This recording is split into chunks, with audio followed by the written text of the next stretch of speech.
Pues buenas tardes. Pues le voy a hacer unas preguntas. Ok. Y bueno, no sé si me puede responder todas. Pues primero que nada, ¿cuál considera que ha sido pongámoslo como su etapa más difícil siendo psicóloga? La etapa más difícil. Yo creo que lo más difícil, y por eso no me dedico a eso, es la cuestión de educación especial. Fue algo que se me ha dificultado mucho, y la terapia de pareja. Si el ser humano por sí solo es complejo, la cuestión de la pareja o en escenarios especiales creo que es muchísimo más. En el caso de la parte especial, no tanto por el paciente, por los papás. Es un trabajo, creo yo, más complejo. Pero sí, ya No. Nunca. No es algo a lo que no me dedico. Y la única experiencia que tuve fue en mi tesis de licenciatura. Hice un programa de estimulación temprana para un niño con discapacidad visual. ¿Y con eso? Y con eso tuve. Es muy complejo, es muy difícil. Además de que es algo que se le apuesta poco en el país. Entonces hay muchas limitantes que te frenan. Y creo que mi parte humana también me movería a emocionalmente que me afectara. O sea, ver como esta incapacidad de las partes gubernamentales, ¿no? Y las instituciones que no se apoya tanto en esa parte. Sí. Siento que es muy difícil. Muy complejo. Y pues ¿cuál ha sido como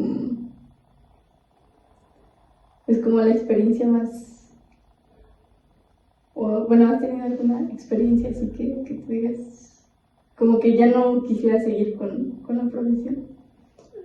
¿Sabes? Hasta el momento no me ha pasado. Creo que en este momento entre más conozco y más pacientes atiendo con ciertas características, más me apasiona. Creo que ha sido contradictorio. O sea, no ha habido algo por lo que yo diga, ay, no, ya no quiero. No.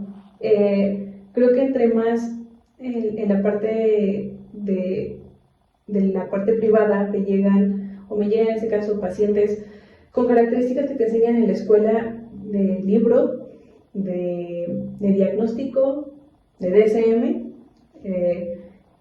es como, wow, o sea, esto sí existe, ¿sabes? O sea, creo que lejos de que me lleve como esta resistencia de ya no querer, creo que me apasiona más. Es por eso que no he dejado de estudiar en ningún momento. Sí. Eso es importante. Creo que sí. ¿Te pauso? No. Okay. Pero ¿qué es lo que más te gusta de esto, de la psicología? Me apasiona, y algo que he descubierto en estos años de la parte de la terapia es que el ser humano es una constante evolución. Y además de cada ser humano una constante evolución, estas particularidades que se tienen. Entonces, ver que aunque desde distintas escuelas y demás no hay una etiqueta o un diagnóstico, cada ser humano es un universo con muchas cosas nuevas y con muchas posibilidades. Entonces, eso es algo que he descubierto, y a veces se los comparto a mis pacientes, ¿no? Cuando hay ciertas características o ciertos rasgos, ciertos avances o demás, siempre les digo, es que el ser humano estamos en constante evolución. No nos detenemos. Así como avanza la tecnología, creo que vamos avanzando nosotros, porque nos tenemos que adaptar. O sea, tenemos esa necesidad de tenernos que adaptar a nuevas cosas, ¿no? Con un niño en la terapia infantil, pues no puedes trabajar como con los niños de hace muchos años. No. Tienes que estar en esta parte constante. Entonces, el ser humano es una evolución constante. Y tú misma tienes como que pues seguir actualizando y todo, ¿no? Sí, desde que terminé la licenciatura no he dejado de estudiar a la fecha. ¿Y ahorita qué estás estudiando? El día lunes terminé una certificación en la Federación Mexicana de Psicología, de Psicopatología y Análisis de la Conducta. Y estoy por empezar psicoterapia de juego y tanatología infantil. en este año, ya para cerrar con esas dos. Y los viernes tengo diplomado de psicoterapia gestal. ¿Y cuál es la que más te gusta? Creo que todo va sumando, ¿sabes? Creo que también en la psicología he descubierto eso, no nos podemos encasillar a una cosa. No nos podemos cerrar, tenemos que abrir el abanico de posibilidades y de aprendizajes, porque cada paciente es diferente y las herramientas y las estrategias son distintas. Entonces, me gusta mucho la clínica, me apasiona mucho, me ha apasionado desde la licenciatura. Sí, Entonces, creo que es todo lo que tiene en referencia a esto es algo que me apasiona mucho. Pues, ¿cómo es tu día a día siendo psicólogo clínico? Hay días cansados, depende mucho de los pacientes. Generalmente tomo 3 consultas, 4, tengo un descanso y pues las que siguen, ¿no? Es como muy variado los horarios, o sea, eso sí. Hay días más cargados a niños, como hoy, por eso generalmente cuando son niños, pues es algo como más cómodo, ¿no? O sea, no tanto como el tacón, el saco y demás, porque pues los niños tienen mucha energía. Y hay días como más tranquilos, pero días también donde mentalmente y emocionalmente es muy pesado, sobre todo cuando hay sintomatología de ansiedad, depresión, son como los más complejos a veces, procesos de duelo, ¿no? Ese tipo de situaciones es complicado, es muy, muy pesado en algunas ocasiones, o cuando te llega un paciente de urgencia, ¿no? Porque hay una crisis o cosas así. ¿Y consideras que también te afecta? Afortunadamente creo que en este momento no, porque pues estaba en proceso de terapia.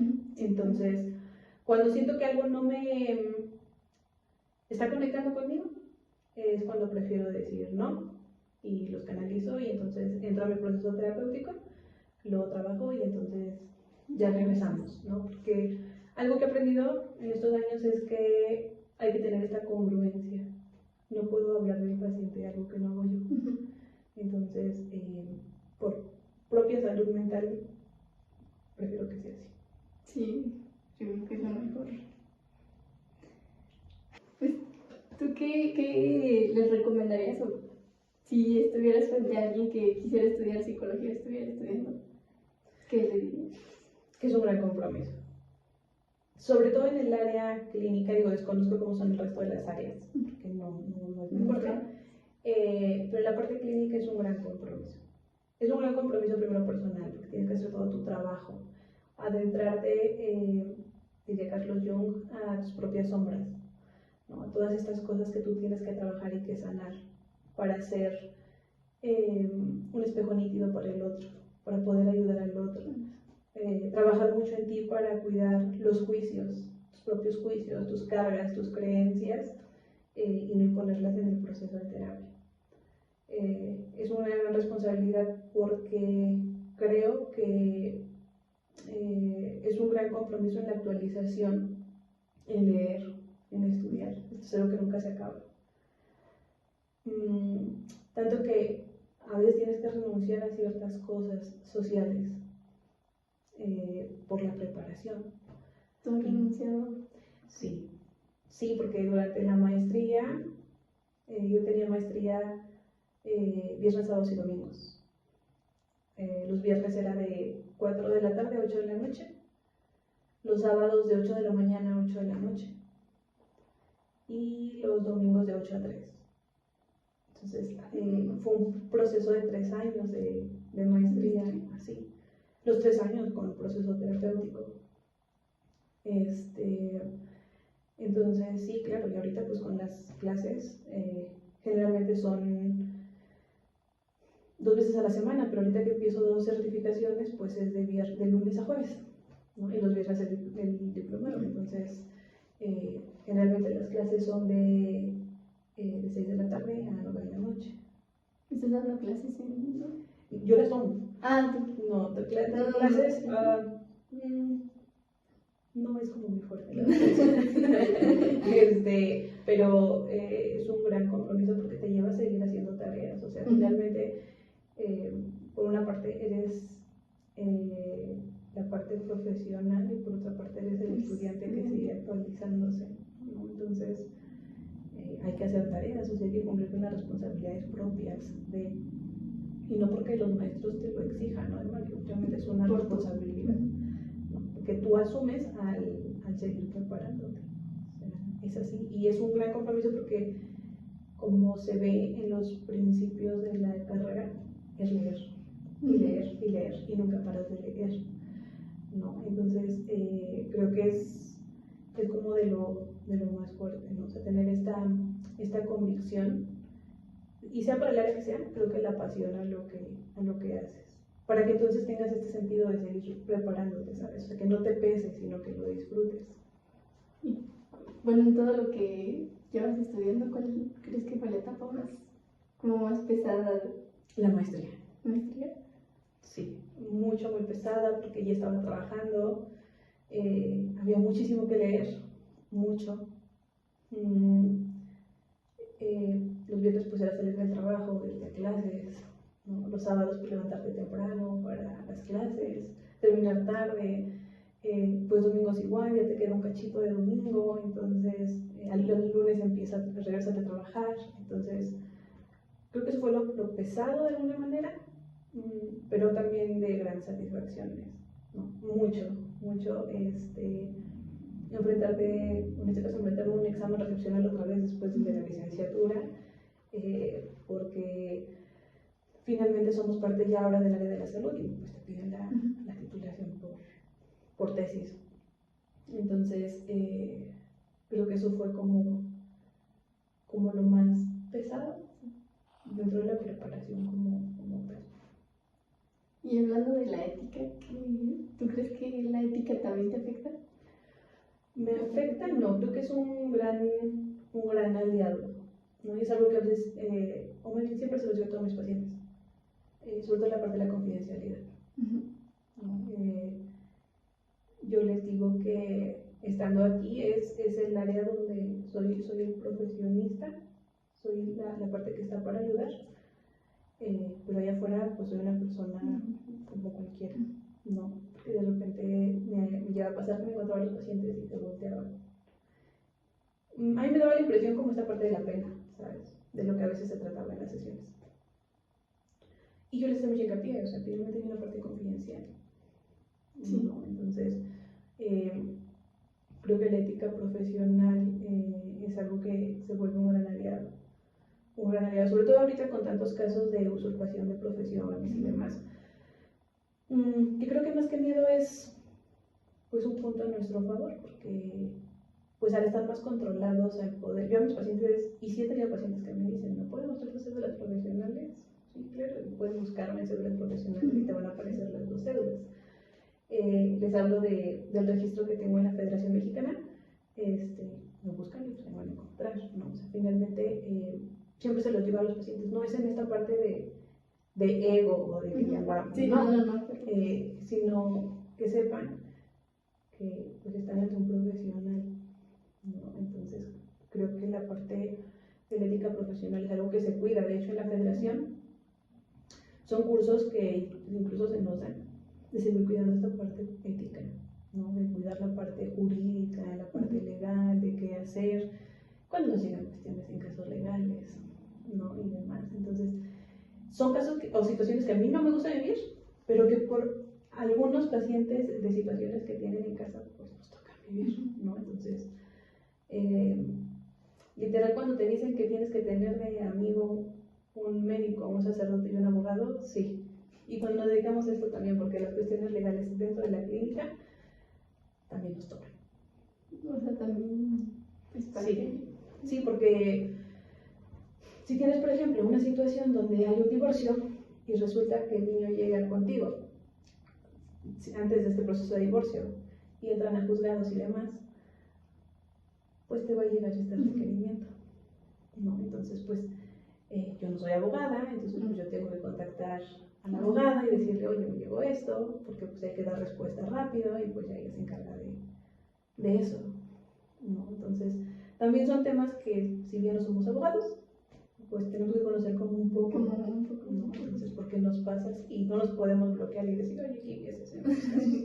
¿No? Entonces, es bueno tener como esta parte del conocimiento también en esos temas, porque también la realidad clínica nos toca.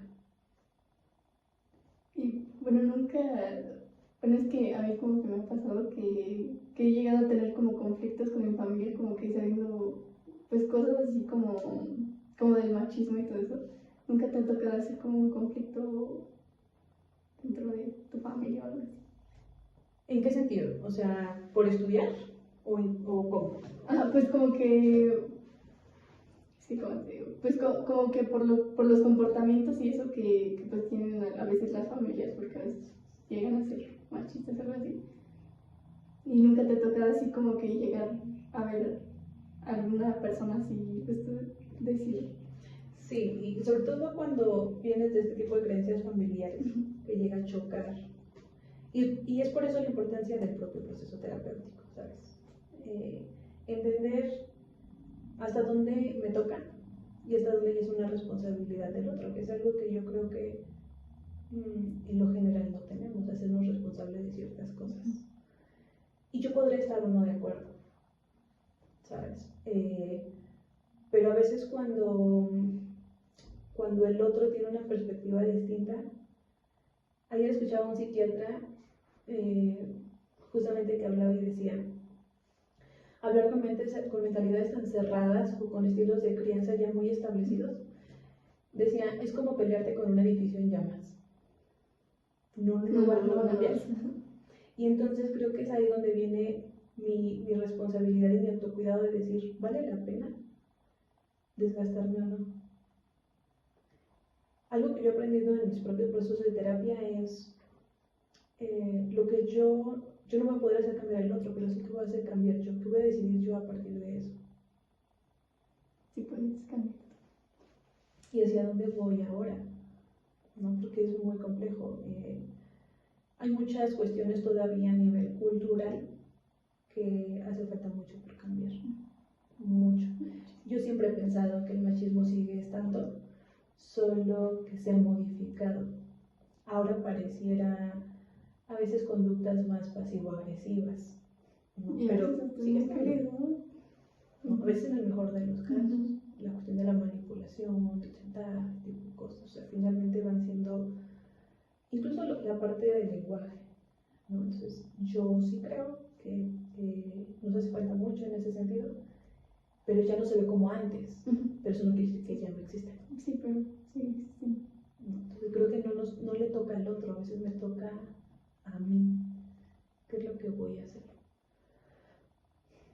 Y a veces no solo de los hombres, a veces incluso de las propias mujeres. Muchas veces me tocan comentarios de la familia y ¿por qué sigues estudiando? Es que tú no estás estudiando. Entonces yo le decía, si el mundo no cambiara tan rápido no tendría por qué seguir estudiando.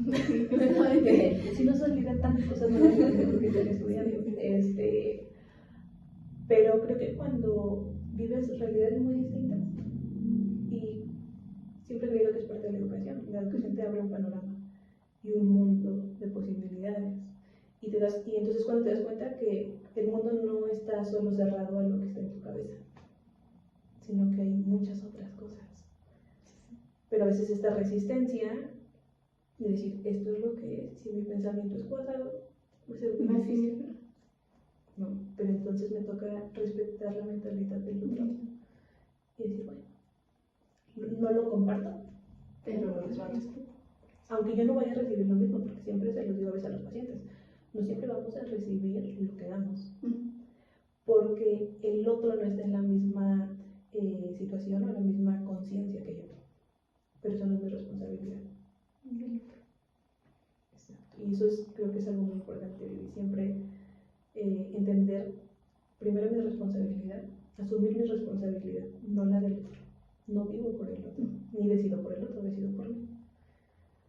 Pero es complejo, sí es complejo y es difícil, sí, mucho. ¿Te lleva a conflictos? Sí. Pues creo que eso sería todo Muchas gracias. Un gusto, Vivi.